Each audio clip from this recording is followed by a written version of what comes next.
Some films entertain us, some films impress us, some films make us cry, and then there are those rare films that quietly wait for us to return. Not because we missed something, but because they know we are not ready for the first time. I watched Main Vaapas Aaunga twice in theaters. The first time I admired it, the second time I surrendered. When I first watched Main Vaapas Aaunga during its opening week, I knew I had watched something special, but I also knew something else. The audience hadn't discovered it yet. The shows were limited. My theater was only about half full. People laughed, people cried, people applauded, and when the lights came back on, I walked out wondering, how are more people not watching this? 2 weeks passed. I couldn't stop thinking about it. The songs refused to leave my head. Certain images kept replaying. That train, that silence, that final quote. I realized something terrifying. The film wasn't ending. It had followed me home. So yesterday I went back, and this time everything had changed. The theater was packed. People were standing in line, every seat inside was occupied, shows had multiplied across the country. What had started as a quietly released film had slowly become one of the most talked about films in India. Not because of a billion-rupee marketing campaign, not because of controversy, not because of social media decided to manufacture a trend, but because of something that feels incredibly rare today. People simply kept telling other people, "You have to watch this film." Something that happened to obsession or backrooms. Pure word of mouth, pure goodwill, and somehow that felt like the perfect destiny for a film about memory. Because memories don't spread through advertisements, they spread because people refuse to let them disappear. Walking into that packed auditorium, I expected to appreciate the film even more. I didn't expect it to hurt this much though. The first time, I watched the story. The second time, I mourned it. During the first viewing, you're constantly trying to understand where the story is going. Who are these people? Where is this romance headed? Why does the narrative seem so fragmented? Why does the first half feel almost restless? But during the second viewing, every single scene transforms, because now you know exactly where history is waiting, and once you know that, the film becomes almost unbearable. On my letterboxd, I wrote after my second watch, the first half is very necessary to be what it is for the second half to hit that hard, and I genuinely believe that now, because the first time I thought the first half was messy. Not bad, just uneven. There are tonal shifts, romantic detours, different timelines, conversations that seem to wander, songs that arrive almost unexpectedly. It doesn't have the narrative urgency that the second half possesses. And that criticism is completely valid, at least during the first viewing. But here's where I think Imtiaz Ali pulls off something extraordinary. The first half isn't trying to emotionally devastate you. It's trying to make you fall in love. Not just with the characters, with their world, with their rhythm, with their jokes, with their little rituals, with the lame jokes even, with their music, with their ordinary lives. Because history cannot destroy what the audience never loved. The film patiently builds a home, only so it can later show you what it means to lose one. And that's exactly why the second viewing completely rewires the first half, because suddenly every happy scene carries grief. Every smile becomes temporary, every embrace becomes fragile, every promise sounds impossible. You are no longer asking what happens next, you are asking how long do they still have. That is entirely a different emotional experience. One of the most fascinating things about revisiting Main Vaapas Aaunga is realizing how honest the film has been from the very beginning. It never lies to you, it simply trusts you not to notice. Yes, due credit to the editor Aati Bajaj who made it feel so. One moment that devastated me during my second viewing was every conversation surrounding Kino's family. The first time, they are just conversations. The second time, they are wounds waiting to open. The women of Kino's family left behind in disguise. In the Muslim family, the tragedy has already happened in your mind. The characters simply don't know it yet. And that gap between what the audience knows and what the character believes create unbearable tension. There is one sequence I simply cannot stop thinking about, the train sequence. I won't spoil every detail for those who haven't watched the film, but if you have seen it, you know exactly which I am talking about. The first time it's powerful, the second time it's almost impossible to breathe through, because now every frame is carrying the weight of inevitability, and shouting the title by Vedang Raina was one of the most iconic scenes of the film, which will definitely go down in film history. And then A.R. Rahman's Darya begins. I genuinely don't think I will ever hear that song the same way again. The song doesn't simply accompany the scene, it becomes the scene. It becomes memory itself, like a river carrying people, poems, history, without ever asking where they're willing to go. People often describe Imtiaz Ali as India's greatest modern filmmaker of love stories. I have never completely agreed with that. I think Imtiaz Ali has always been interested in something much deeper. He's interested in exile and loneliness. Jordan in Rockstar is exiled from himself. Ved in Tamasha is exiled from the person he truly is. Veera in Highway escapes the very place she once called home. His lovers are rarely separated simply because they stop loving each other. They are separated by identity, time, fate, society, circumstance, distance, history, which even Diljeet's character mentions in the film that they didn't have the choice, but I do. And Main Vaapas Aaunga might be the purest version of that kind of obsession, because this time, history itself becomes a villain. There is no single antagonist, no evil mastermind, no monster, only a border, only hatred, only politics, only time. The characters of the film even mentioned that you will only see the hatred, but it's much more than that, and perhaps that makes it even more terrifying. This is where I realized something during my second viewing. The romance isn't actually the destination, it's the language. Love is simply the emotional vocabulary through which the film teaches us what Partition truly destroyed. Not just lives, relationships, communities, shared songs, shared festivals, shared language, shared futures. The film spends so much time making us believe in tenderness because brutality only has meaning when tenderness existed first. Without the first half, the second half would merely be tragedy. With it, it becomes heartbreak, and heartbreak is infinitely more personal. Yesterday, when the credits rolled, the entire theatre remained silent. Nobody rushed to leave, nobody checked their phones, nobody spoke. It reminded me of something that Ritik Ghatak once believed. But Partition isn't simply an event, it's a wound that never completely heals. And as I sat there watching those final images with the song Kya Kamal Hai, I realized something. I hadn't returned to the theatre to watch Main Vaapas Aaunga again. I had returned because the film had never really left me. There is a line by the French philosopher Roland Barthes that says, "Photographs don't simply show us people. They show us people who are going to die." I think Main Vaapas Aaunga achieves something similar. During the second viewing, every frame stops being present tense. Everything becomes a memory. I think one of the biggest mistakes audience make today is expecting every first act to immediately accelerate the story. Because Imtiaz Ali isn't interested in giving us plot, he is interested in giving us a world. The first hour isn't building suspense, it's building belonging. Every laugh, every teasing conversation, every stolen glance, every festival, every ordinary walk, they are not narrative detours, they are memories under construction. The film knows that history is coming, the audience doesn't. So before history arrives, Imtiaz wants us to fall in love with every day. Because that's what Partition actually destroyed. Not buildings, not maps. It destroyed the ordinary afternoons, it destroyed routines, it destroyed futures that nobody realized would never happen. People often praise Imtiaz Ali for writing memorable dialogue, but I think that's underselling him. His characters don't merely travel across places, they carry places within themselves. Home isn't an address, it's a person, it's a smell, it's a river, it's a language. And in Main Vaapas Aaunga, that idea becomes devastating. Because once your home becomes another country, where exactly do you return? Suddenly, the title itself becomes heartbreaking. Now let me come to the music. I've always believed there are two kinds of film songs. Some pause the narrative, others continue telling it. A.R. Rahman's soundtrack belongs firmly in the second category. Though I have gripes with some songs in the first half like Mascara, still, every song in this film is doing emotional storytelling, not decoration, storytelling. Kya Kamal Hai is probably the easiest song to fall in love with. The first time I watched the film, it simply felt beautiful, romantic, warm, hopeful.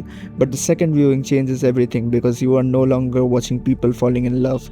You're watching people unknowingly saying goodbye to a world that is about to disappear forever. Every smile suddenly carries an expiry date. The song doesn't become sad because its melody changes. It becomes sad because you have changed. That's what great cinema does. It changes the audience, not the scene. Then comes the song that completely destroyed me. Darya, a river. What a painfully perfect metaphor. Borders divide, rivers refuse to. Long before politicians or Britishers drew lines across maps, the rivers already knew both Bengal and Punjab. They flowed through communities that never imagined that one day they would need passports to visit memories. And that's exactly why this song affected me so deeply. One of its most beautiful aspects is the Bengali verse written by Bodha and Mukherjee. That isn't merely a linguistic choice, it's a political and emotional one.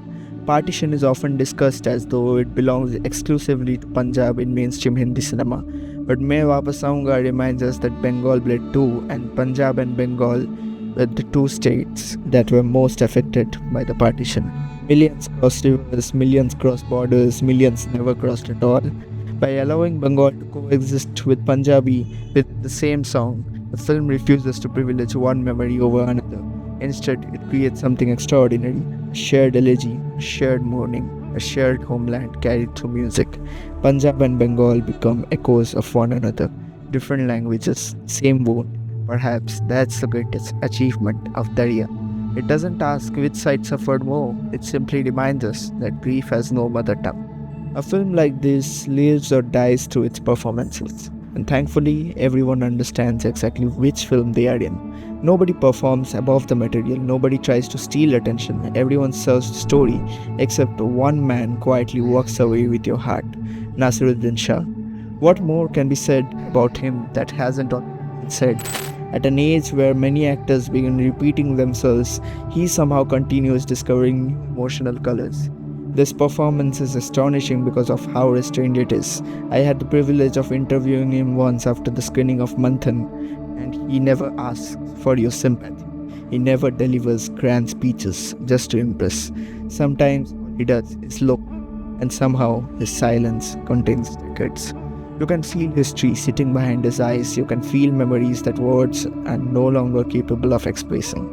There were moments where I completely forgot I was watching an actor. It felt as though I was simply watching someone remain. And that's an almost impossible achievement. For me, he completely steals the film. And I was also genuinely surprised by Vedang Rana. There is a sincerity to his performance that never feels manufactured. He doesn't perform innocence, he embodies it. His smile has the kind of effortless warmth that makes the tragedy even more painful later, because the audience immediately wants him to be happy. There are no cinematic heroics here, no exaggerated masculinity, just vulnerability, just humanity. And I think that's exactly what the role required. Shawari is equally remarkable. She doesn't feel like a contemporary actor playing someone from another time. She feels as though she belongs there. There's a tremendous emotional intelligence in Shawari's performance. Many of her most powerful moments aren't delivered through dialogue, they are delivered through hesitation, through silence, through the eyes that say far more than words could never. One of the reasons the film lingered with me for weeks is its visual language. The cinematography never chases beauty for its own sake. Instead, it chases memory. Notice how often smoke appears, dust, windows, doorways, train compartments, open landscapes, people framed through distance. Almost every image feels as though someone is trying to remember it before it disappears. Nasiruddin Shah stands for the India who still remembers that day at this age, so many years after partition. When the credits rolled after my second viewing, one name kept echoing in my mind: Hrithik Kumar Ghatak. For those unfamiliar with his work, Ghatak wasn't simply making films about partition. He was making films about what survives after partition. His famous trilogy, Meghe Dhaka Tara, Komol Gandhar and Subarna Rekha, isn't really about 1947. It's about the generations that continued carrying 1947 inside them.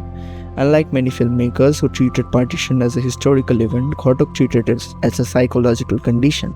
His characters are always displaced, always searching, always carrying a hope that no longer exists, but still thinking about their daily nitty-gritties, their daily lives, their passions, their love. Because that's exactly what Main Vaapas Aaunga reminded me of.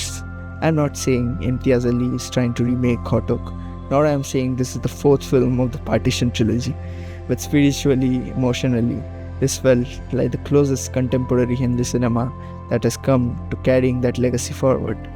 Not through imitation. Imtiaz Ali definitely showed it through his style, but through empathy. There is one sentence that quietly haunts me in the entire film. Main Vaapas Aaunga. Title. I will return. One day I will return. The first time you hear it, it sounds comforting, hopeful, like every promise lovers make to each other. But after the second viewing, where Vedant calls out the title, transforms completely.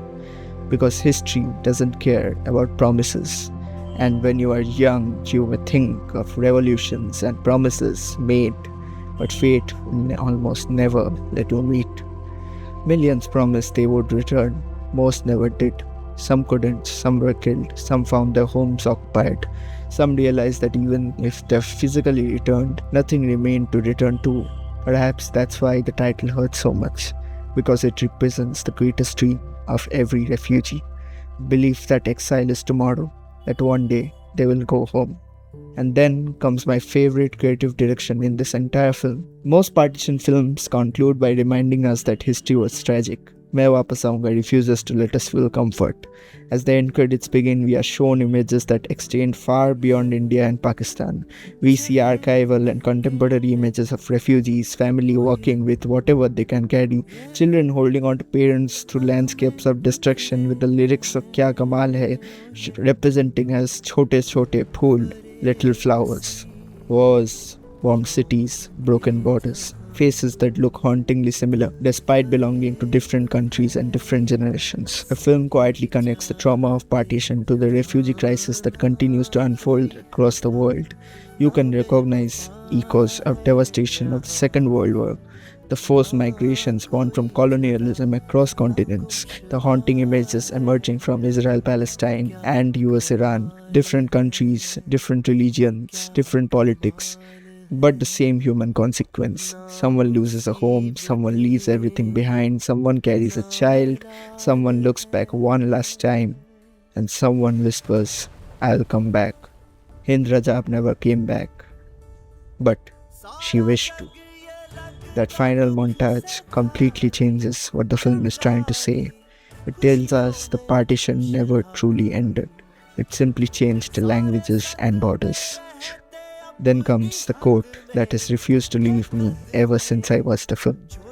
If I had to choose between leaving my home and dying, I would have gladly chosen death. Said by an unnamed refugee. Perhaps that's why Main Vaapas Aaunga feels so urgently contemporary. Not because it comments on today's politics, but because it reminds us that history never really stays in history. Every generation believes displacement belongs to the past until another war begins, another border changes, another convoy starts walking, another child becomes a refugee, and suddenly 1947 no longer feels distant. We have the choice now, they didn't have the choice then. But we can change the world. It's humanity that can change the world. When I entered the theatre yesterday, it was full, not because the film had suddenly become louder, but because audiences have slowly discovered it. One recommendation at a time, one conversation at a time, one tear at a time. Somehow, that feels like the perfect metaphor for cinema itself.